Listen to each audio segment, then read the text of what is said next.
Hello, my name is William, and welcome to Dragon X Dominion, a realm where dragon legends are forged in fire, honor, and forgotten worlds. I will be your narrator and guide through these epic lands. If you crave powerful stories, legendary dragons, and wars that echo through eternity, then you found your home, ladies and gentlemen.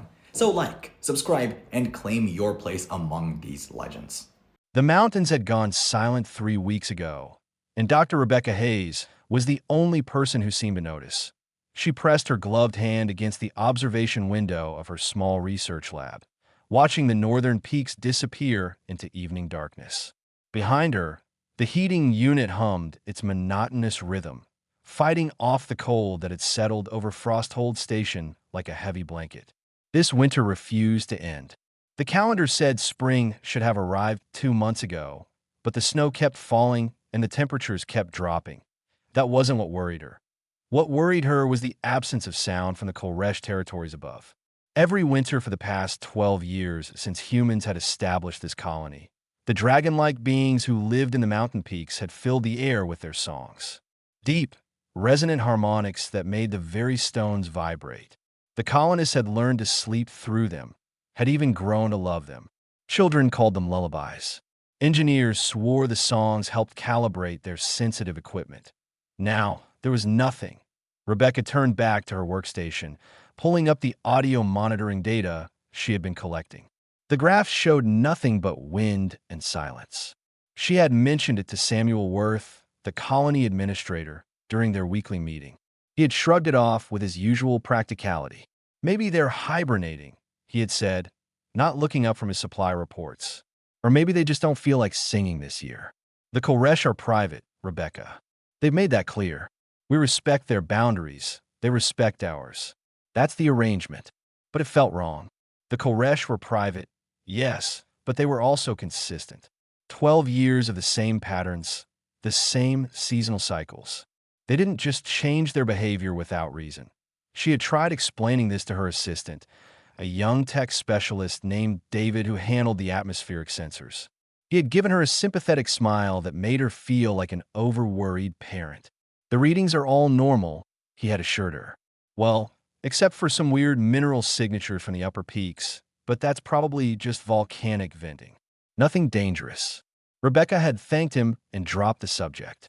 But she hadn't stopped monitoring. She hadn't stopped worrying. The next morning, she stood in the small marketplace where colonists traded supplies and gossip. A merchant named Helen was selling thermal blankets, her breath forming clouds in the freezing air. Never seen a winter last this long, Helen complained, wrapping another blanket around her shoulders. My kid asked me yesterday when the dragons would sing spring back. I didn't know what to tell her. Rebecca felt something tighten in her chest. Even the children noticed. She made her decision that afternoon. Protocol said that unauthorized entry into Kolresh territory was forbidden without explicit permission from both the colony administration and the Kolresh elders themselves. Getting that permission took weeks of formal requests and diplomatic channels. She didn't have weeks. Something was wrong up there, and her gut told her it was getting worse. She packed carefully. 3 days of food, thermal gear rated for the extreme altitudes, medical supplies, climbing equipment. She left a note on her desk that simply read, "Field research in the lower peaks." Back in 72 hours. Vague enough to not technically be a lie. Specific enough that people wouldn't immediately panic. The climb began before dawn. Rebecca followed the old trade paths that wound up from the valley floor toward the Kolresh territories. These paths had been used decades ago, before the Kolresh had made it clear they preferred minimal contact. Now, they were mostly forgotten, covered in ice and snow. The silence was worse up here. In the colony, there were always sounds. Machines running, people talking, the wind whistling through the prefab buildings. Here, the quiet felt physical, like something pressing against her ears. Even her footsteps seemed muted, absorbed by the endless white landscape. She climbed for 2 days, camping in small caves at night, rationing her supplies carefully. The temperature dropped steadily as she gained altitude. Her breath came harder, and she had to stop frequently to adjust her oxygen levels. That on the third morning, she found the cave entrance. It wasn't marked, wasn't obvious, just a dark opening in the cliff face that looked like it had been recently used. The snow around it was disturbed, and there were marks that could have been made by clawed feet. Rebecca approached slowly, every instinct screaming at her to be careful. The Koresh were peaceful, but they were also enormous and potentially dangerous if startled. She called out softly in the basic Koresh phrases she had learned. "I mean no harm. I come seeking understanding." The response was a weak sound, something between a hiss and a whimper. She found the young Koresh huddled in the back of the cave, barely visible in the dim light.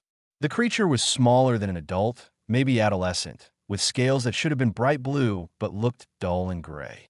It was shivering violently, wings wrapped tight around its body. Rebecca froze, keeping her hands visible and unthreatening. The Koresh watched her with eyes that showed more pain than fear. "Hey," Rebecca said softly, the way she might talk to an injured animal. "It's okay. I'm not going to hurt you." The Koresh made another sound, this one more like a sob. It tried to back away, but stumbled, clearly weak. Rebecca slowly reached in her pack, moving deliberately so as not to startle the creature.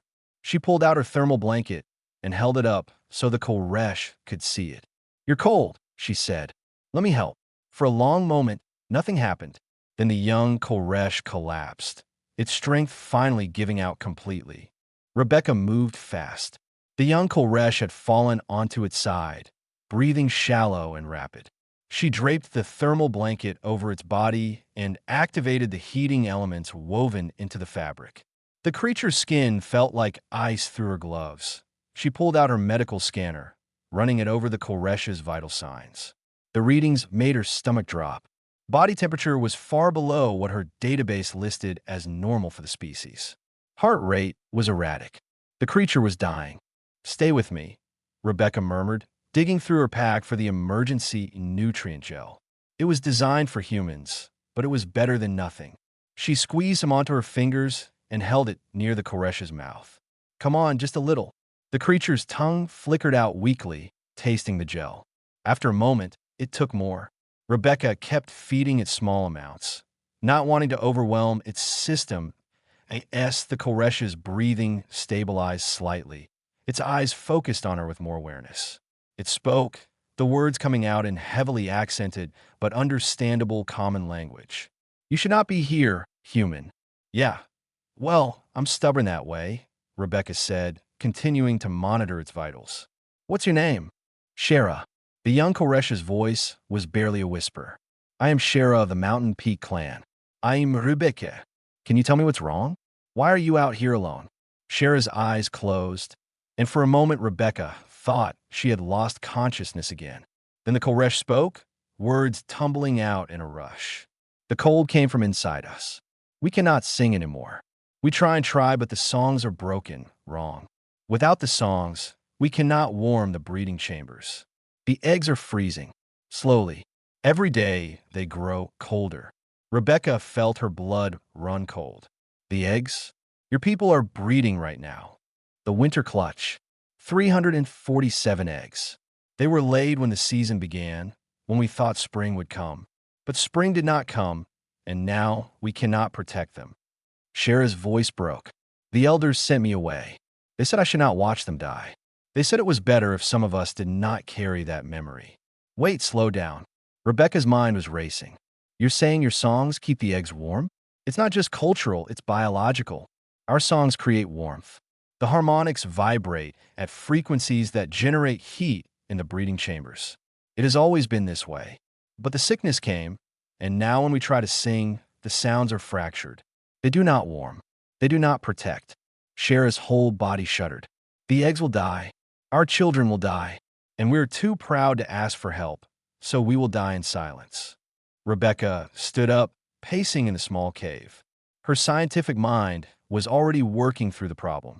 A biological need for specific vocal frequencies to maintain temperature. Some kind of illness affecting their ability to produce those frequencies. She needed more information. This sickness, when did it start? What are the symptoms? 2 months ago. It began with the adults who spend the most time in the deep chambers. Pain in the throat, difficulty breathing, and then the songs began to fail. It spread through all of us. The elders say it is the mountain's judgment, that we have failed in some duty. Shara's eyes opened again, looking at Rebecca with desperate hope. But you are a scientist. You study living things. Can you help us? I can try. Rebecca knelt beside Shara again. But first, I need to get you warmer and stronger. Then you need to take me to these breeding chambers. The elders will not allow it. Humans are forbidden from the deep places, and the elders can argue with me in person. Rebecca pulled out her emergency beacon. And I'm calling for backup. If your eggs are dying, we're going to need all the help we can get.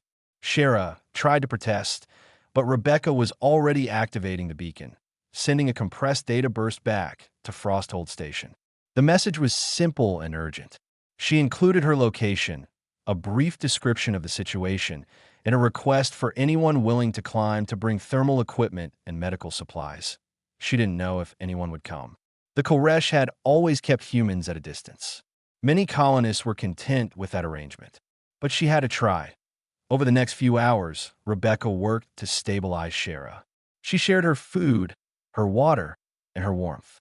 The young Koresh gradually regained some strength, though she was still far too weak to fly or even walk properly. Why are you doing this? Shara asked as darkness fell outside the cave. My people have never welcomed yours. We sing in the mountains, and you live in the valley, and that is how it has always been. Rebecca wrapped another thermal pack and tucked it against Shara's side. Because you're in trouble, and I can help. It's really that simple. It is not simple for my people. Pride is our strength. To admit weakness is to invite death. Pride doesn't keep eggs warm, Rebecca said bluntly. And I'm guessing your elders know that, which is why they're sitting up there in those breeding chambers, trying to sing when their throats are torn up and failing, because admitting they need help is worse than watching their children freeze. Am I right? Shara looked away. The silence was answer enough. Yeah, that's what I thought. Rebecca checked her supplies. Well, here's the thing about humans. We're really good at sticking our noses where they don't belong, especially when lives are at stake. So tomorrow, you and I are going to those breeding chambers, and your elders can be angry about it later. Right now, the only thing that matters is those eggs. Shara's eyes glistened in the dim light. I cannot walk. I can barely move. Rebecca looked at the young Koresh, mentally calculating weight and distance. Then she started pulling apart her climbing equipment. The sled was crude but functional. Rebecca had used her climbing rope, spare gear, and the thermal blanket to create something she could drag behind her through the snow. Shara lay on it, wrapped in every warm thing Rebecca could spare, looking miserable and embarrassed. This is undignified, the young Koresh muttered as they started moving. This is survival, Rebecca corrected, leaning into the harness she had fashioned. Dignity is for people who aren't freezing to death. The journey took hours. The path climbed steadily upward, and Rebecca had to stop frequently to catch her breath in the thin air. Her legs burned, and her shoulders ached from pulling the sled. But she kept moving. Behind her, Shara gave quiet directions, guiding them toward the grand chamber. They reached it as the sun was setting, casting long shadows across the mountain face. The entrance was massive, a natural cave opening that could have swallowed a building. The air that flowed from it was cold, colder even than the wind outside. That was wrong. If the Koresh were singing, maintaining their breeding chambers, the air should be warm. Rebecca helped Shara off the sled and supported the young Koresh as they entered. The tunnel sloped downward, widening as they went deeper. Bioluminescent crystals growing from the walls provided a soft blue light. Under other circumstances, Rebecca would have stopped to study them. Right now, she had other priorities. The grand chamber opened before them like a cathedral carved by time and geology. It was enormous, with a ceiling that disappeared into darkness and walls covered in crystalline formations that caught and reflected the dim light. And everywhere, scattered across the floor in carefully arranged nests, were eggs, hundreds of them, each one about the size of Rebecca's torso, with shells that gleamed like polished stone. It should have been glowing with inner warmth. Instead, they looked dull and cold. And around them, lying in exhausted heaps, were the Koresh. There had to be at least 50 adult dragons in the chamber, all of them looking as sick and weak as Shera. Some were trying to sing, their mouths open, their throats working, but the sounds that came out were painful to hear. Broken harmonics that clashed and stuttered. A few had blood trickling from their mouths. An enormous Koresh, easily twice the size of the others, rose from where it had been curled around a clutch of eggs. Its scales were a deep bronze color, marked with scars that spoke of great age. The creature's eyes locked onto Rebecca with an intensity that made her freeze. Human. The voice was like rocks grinding together. You violate sacred ground. Leave. Now. Rebecca recognized him from the few formal meetings between the colony and the Koresh. Elder Orin, the primary liaison between their peoples. He looked terrible. His eyes were sunken, his movements stiff with pain. No, Rebecca said, keeping her voice steady despite her racing heart. Orin took a step forward, wings spreading in a threat display. You dare refuse? This is not your place. This is not your concern. We do not want your presence. We do not want your pity. Good, because I'm not offering pity. Rebecca gently lowered Shera to the ground and pulled her medical scanner from her pack. I'm offering help. There's a difference. We do not need your help. We will handle this ourselves. Really? Rebecca gestured at the eggs, at the sick dragons trying desperately to sing. How's that working out for you? Orin's growl echoed through the chamber. Several other Koresh raised their heads, watching the confrontation. Rebecca could feel the weight of their attention, but she didn't back down. You're dying. Your children are dying. And you're so wrapped up in your pride that you'd rather let it happen than admit you need assistance. She started walking toward the nearest group of eggs, scanner active. Well, I'm not going to stand here and watch that happen. So you can either help me help you, or you can try to throw me out. But I warn you, I'm incredibly stubborn. For a long moment, nothing happened. Then one of the other Koresh, a smaller female with green-tinted scales, spoke up. Let her try, Orin. What more do we have to lose? The female moved closer to Rebecca, her movements weak but determined. I am Ren. 3 of these eggs are mine. Please, if you can do anything. Rebecca ran her scanner over Ren's throat, studying the readings. What she saw made her frown. There's something in your vocal chambers. Crystalline structures growing in the tissue. They're disrupting your ability to produce clean harmonics. She moved to another Koresh, then another, scanning each one. The pattern was consistent. A fungal infection triggered by mineral exposure. The crystals grew in the delicate tissues that produced the Koresh's songs, creating interference and causing significant pain. It's treatable, Rebecca said, her mind already racing through options. The infection itself can be cleared with antifungal medication. But it'll take time. Weeks, probably. We do not have weeks, Orin said, his voice heavy. The eggs will not survive another week at these temperatures. Rebecca looked around the chamber, counting the eggs, estimating their thermal needs. Her scanner showed they were already below the safe temperature range. Some were showing stress fractures in their shells. Then we do both, she said. We treat the infection, and we find another way to warm the eggs while you heal. There is no other way. Our songs are the only method. It is how it has always been. It's how it's always been for you, Rebecca corrected. She pulled out her communication device. But humans? We're pretty good at finding new ways to do impossible things. We just need the right tools and enough people who care. She started recording a message to Frosthold Station. Not a dry report this time. A plea. The message reached Frosthold Station at dawn. Samuel Worth listened to it 3 times before making his decision that Rebecca's voice came through clear despite the interference from the mountain's mineral deposits. She explained the situation without embellishment. Hundreds of eggs dying. An entire generation of Koresh at risk. A proud species too damaged and ashamed to ask for help. I need thermal heaters, sound generation equipment, medical supplies, and anyone willing to make the climb. We have maybe 60 hours before the first eggs start dying. I know this breaks protocol. I know it's dangerous. But if we don't try, We're letting an entire species lose their children because we were too afraid to break a few rules. Samuel sat in his office, looking at the regulations manual that clearly stated non-interference with Koresh internal affairs. Then he looked at the photo on his desk of his own daughter, taken last summer at the Colony Festival. Thought he made an announcement over the colony-wide communication system. 2 hours later, 73 humans were packed and ready to climb. The group was a strange mix. Engineers carrying portable generators and thermal units. Medical staff with cases full of antifungal treatments and pain medication. A music teacher named Claire who insisted on bringing her portable keyboard.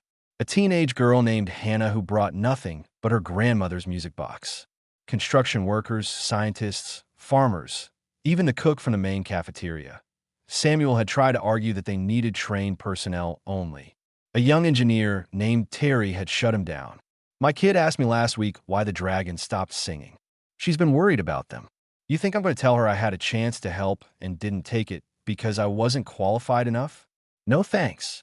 The climb was brutal. The path Rebecca had taken was barely visible under fresh snow. Several people slipped and had to be caught by safety lines. The temperature dropped as they gained altitude. Oxygen became a precious resource that they had to ration carefully. But they kept climbing. Halfway up, they encountered their first Koresh. A massive bronze dragon descended from above, landing heavily on the path ahead of them. The humans froze, hands instinctively moving to safety harnesses. Elder Oren looked at them with eyes that showed exhaustion and something that might have been hope, though he tried to hide it. The human Rebecca said you might come. I did not believe her. Samuel stepped forward, trying not to show how intimidated he felt. We're here to help, if you'll let us. Pride is a cold comfort when children are dying. Oren's voice was rough. Several of your people are struggling. The altitude affects you badly. I will carry them the rest of the way. And just like that, the barrier broke. Koresh began descending from above, carefully lifting humans and their equipment, flying them up to the grand chamber. Hannah, the teenager, found herself riding on the back of a young Koresh, clutching her music box and laughing despite her terror. The grand chamber transformed into organized chaos. Engineers unpacked thermal generators and started setting them up around the egg clutches. Medical staff began examining sick Koresh, administering treatments despite the language barriers and occasional growls of pain. Claire set up her keyboard and started recording the fragments of songs that healthier Koresh could still produce. Rebecca moved through it all like a conductor, directing traffic, making decisions, solving problems as they arose. She looked exhausted but determined. The first attempt to warm the eggs with human technology alone failed. The generators produced heat, but it was wrong somehow. The eggs didn't respond. Their temperatures remained dangerously low. Terry, the engineer, scratched his head while looking at his readouts. The heat is there. The temperature should be rising, but it's like they're rejecting it. Because it is only heat, Ren said softly. She was lying near her eggs, fresh bandages around her throat from the medical treatment. They need the song. The warmth alone is not enough. They need to hear that they are loved, that they are waited for. Rebecca sat down hard on the stone floor, frustration washing over her. They were so close. The equipment was here, the people willing to help were here, but it wasn't working. Hannah, the teenage girl, approached quietly. Can I try something? Rebecca was too tired to argue. Sure, why not? Hannah sat down next to the largest clutch of eggs and opened her grandmother's music box. The tiny, tinkling melody filled the chamber, seeming impossibly fragile in that vast space. Then she started to hum along with it. A simple lullaby, the kind sung to human children for generations. One of the eggs nearest to her flickered. Just slightly, but the thermal scanner caught it. A tiny increase in temperature. Shara, who had been resting nearby, saw it too. Again. Do it again. Hannah repeated the lullaby, and this time Rebecca joined her. Their voices were nothing like the deep harmonics of Koresh songs, but they were warm. They were alive. They carried intention. More eggs responded. It's not about the frequency, Rebecca said, understanding dawning. It's about the caring, the intention behind the sound. They can feel that we want them to live. Claire, the music teacher, stood up. Then let's give them something to feel. She started playing her keyboard, not trying to copy Koresh harmonics, but creating something new. Other humans joined in. Some hummed, some sang words, some just made sounds that seemed right. The Koresh who could still produce any sound at all added their broken harmonics to the mix. The chamber filled with noise that shouldn't have worked, that violated every rule of music theory. Human melodies woven with alien bass notes. Digital keyboards harmonizing with vocal cords that could shatter stone. A teenage girl's music box providing counterpoint to creatures that had lived for centuries. That IT was messy and imperfect and absolutely beautiful. And slowly, gradually, the eggs began to warm. Time stopped meaning anything in the grand chamber. Humans and Koresh took shifts, nobody sleeping for more than a few hours at a time. The songs never stopped. They couldn't. Every moment of silence meant the eggs grew colder. Rebecca paired humans with Koresh, creating combinations that somehow worked. Terry, the engineer, sang bass harmonics alongside a massive grayscale Koresh named Krell, their voices combining to create frequencies that made the crystals in the walls vibrate. Claire taught young Koresh how to incorporate human musical scales into their traditional patterns. Hannah's music box became a metronome that everyone synchronized to. The medical treatments continued around the clock. The antifungal medication was working, slowly clearing the crystalline growths from Koresh vocal chambers. But the process was painful. More than once, Rebecca had to hold down a thrashing dragon while Dr. Liu administered another dose, whispering apologies the entire time. "It's helping," Liu reported on the third day. "The inflammation is decreasing. They're regaining some vocal control, but full healing will still take weeks." "We don't need full healing," Rebecca said, her voice hoarse from days of singing. "We just need enough that they can contribute to the songs without hurting themselves more." Days blurred together. The temperature in the chamber rose steadily as more voices joined the chorus. The eggs responded, their shells beginning to glow with the faint inner light that indicated healthy development. But it was a constant struggle. The moment the singing faltered, the temperatures would start to drop. That on the fifth day, disaster struck. The largest clutch of eggs, the ones belonging to Elder Orin's bloodline, began to crack. Not the slow, controlled cracking that indicated imminent hatching, but stress fractures. Signs of extreme cold damage that had weakened the shells beyond recovery. If they hatched now, in temperatures that were still too low despite all their efforts, the hatchlings would die within minutes. Their bodies wouldn't be developed enough to maintain their own temperature. Orin saw it happening. The ancient dragon moved to his eggs, making a sound that was pure anguish. Then he began to sing. His voice was broken, damaged by the infection and the treatments. It cracked and stuttered, and Rebecca could see blood beginning to trickle from his mouth. But he sang anyway, pouring everything he had into the sound. Other Koresh elders joined him. Dragons who had lived for centuries, who had never shown weakness, now singing with voices that were shattered but filled with desperate determination. They knew the pain would set back their healing. They knew they might damage themselves permanently. They didn't care. Rebecca grabbed a microphone connected to the amplification system Terry had rigged. "Everyone, every human here, we need you now." People came running. The cook from the cafeteria, who had been resting in a side chamber. A construction worker who had been helping repair damaged thermal units. Hannah, clutching her music box. All of them added their voices to the desperate chorus. Terry pushed the generators to maximum output, ignoring the warning lights flashing on his controls. Come on," he muttered, making adjustments on the fly. The temperature spiked. The combined biothermal output of two species singing together, amplified by human technology, pushed beyond what should have been possible. The chamber became almost uncomfortably warm. The eggs continued to crack. Tiny heads emerged, eyes barely open, scales still soft and vulnerable. They should have died.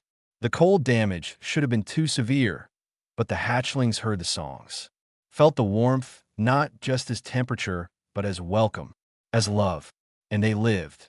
The first hatchling to fully emerge was barely the size of Rebecca's hand. It chirped weakly, and Orin carefully gathered it close to his body, tears streaming down his massive face. Rebecca stopped singing, staring. Is he crying? Shara confirmed, her own voice choked with emotion. Dragons don't cry. We can't. Our biology doesn't allow it. But look at us now. And it was true.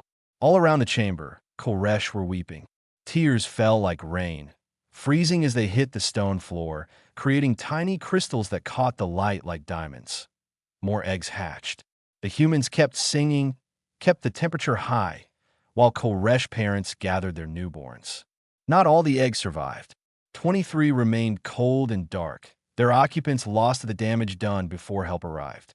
Each one was carefully moved to a separate chamber, to be mourned later, but the rest lived. 324 hatchlings emerged into a world filled with the sound of two species singing together as the last egg hatched. As the crisis finally passed, the chamber fell into an exhausted silence. Humans collapsed where they stood. Koresh curled around their new offspring, too tired to move. Orin approached Rebecca, moving slowly, painfully. The ancient dragon's voice was barely a whisper. You gave us permission to be weak. In our weakness, you showed us we could be strong. We thought asking for help meant failure. You showed us it meant hope. Rebecca, sitting on the cold floor with her back against a thermal generator, managed a tired smile. We showed each other. Those aren't human harmonics in those songs anymore. There's something new, something neither of us could have made alone. How do we repay such a gift? Don't repay it. Share it. Rebecca gestured at the hatchlings, already starting to make their own tiny sounds. Teach them both songs, Human and Koresh. Make sure they grow up knowing that the strongest walls fall not to force, but as someone willing to sit in the cold beside you. Orin bowed his massive head. This will be done. You have my oath. Hannah approached, still carrying her music box. Dr. Hayes, when can we go home? Rebecca laughed, the sound slightly hysterical from exhaustion. Soon, Hannah. Soon. But first, I think we all need to sleep for about a week. Around them, in the warm chamber, hatchlings chirped and humans snored, and the mountains finally began to sing again. 6 months later, Rebecca stood at the entrance to the grand chamber and listened to the evening songs begin. Spring had finally come to the mountains, late but welcome. The snow had melted, revealing valleys full of flowers that bloomed in colors she had never seen before. The air was warm, carrying the scent of growing things. But the biggest change wasn't in the weather. Inside the chamber, human children sat alongside Koresh hatchlings, all of them learning the new hybrid songs that had emerged from that desperate winter. Hannah was there, her music box open on her lap, teaching a young dragon named Shun how to incorporate the tinkling melody into his own developing harmonics. Terry's daughter was harmonizing with 3 hatchlings who had hatched from Wren's eggs, their voices creating patterns that made the crystals glow brighter. Claire, the music teacher, had become a permanent fixture in the mountains. She moved between groups, helping young humans and Koresh find their voices, showing them how different sound could work together.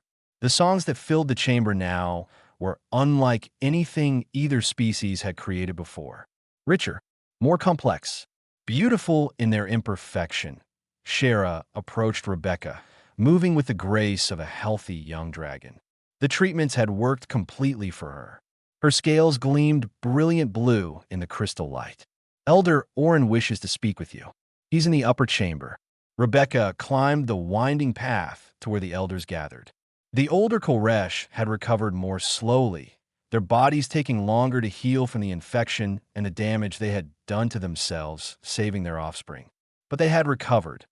Orin waited for her on a ledge that overlooked the valley. The view was breathtaking. She could see Frosthold Station in the distance, its lights beginning to glow as evening approached. You've been avoiding the formal ceremonies, Orin said without preamble. Rebecca grimaced. Samuel had tried to organize a medal ceremony, complete with speeches and official recognition. She had declined repeatedly. I'm not good with that kind of attention. Neither are we, which is why we are having this conversation here, with no witnesses, and no formality. Orin turned to face her fully. You saved us. Not just our children, but us.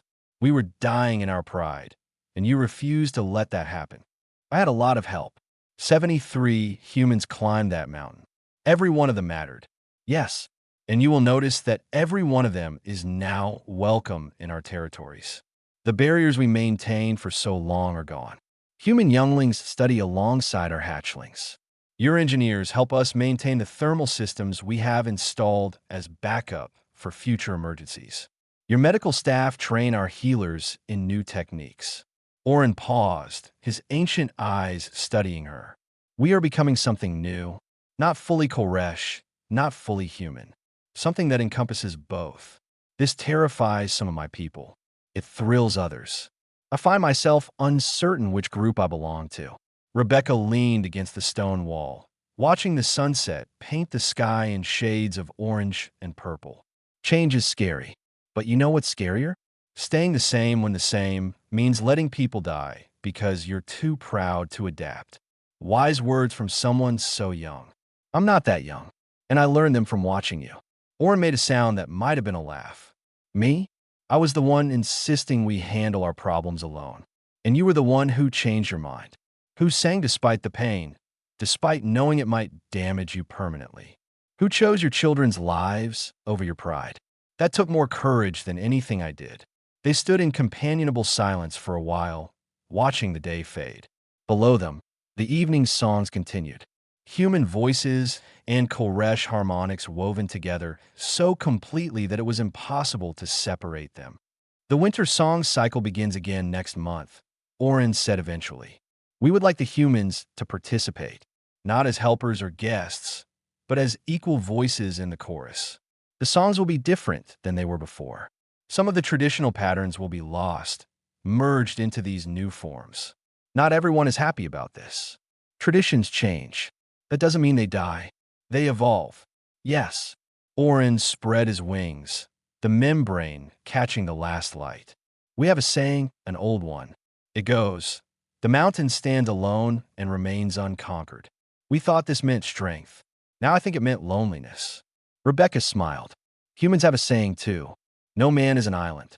It means the same thing, just from the other direction. Perhaps our species are not so different after all. Oh, we're plenty different.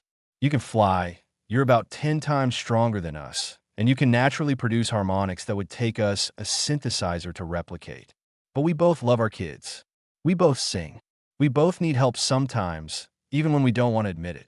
That's enough common ground to build on. Orin nodded slowly.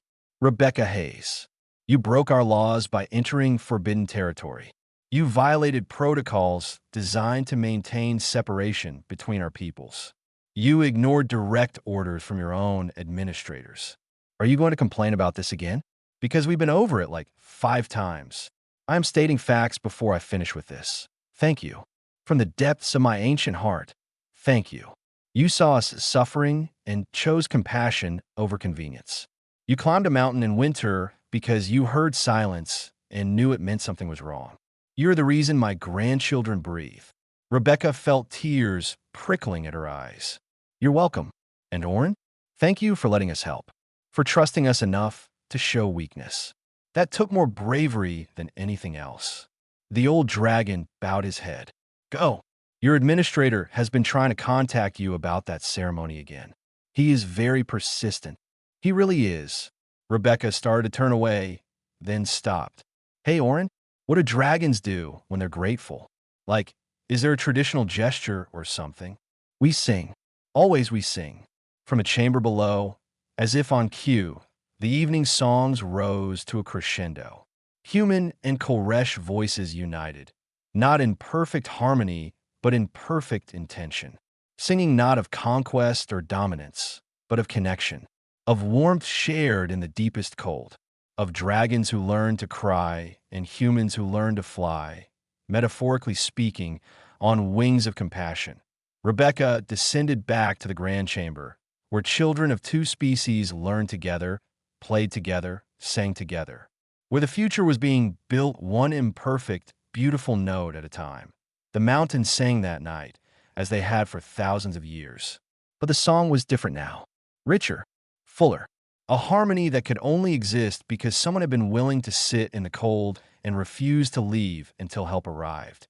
And in the valleys below, in Frosthold Station, Samuel Worth listened to the songs drifting down from the peaks.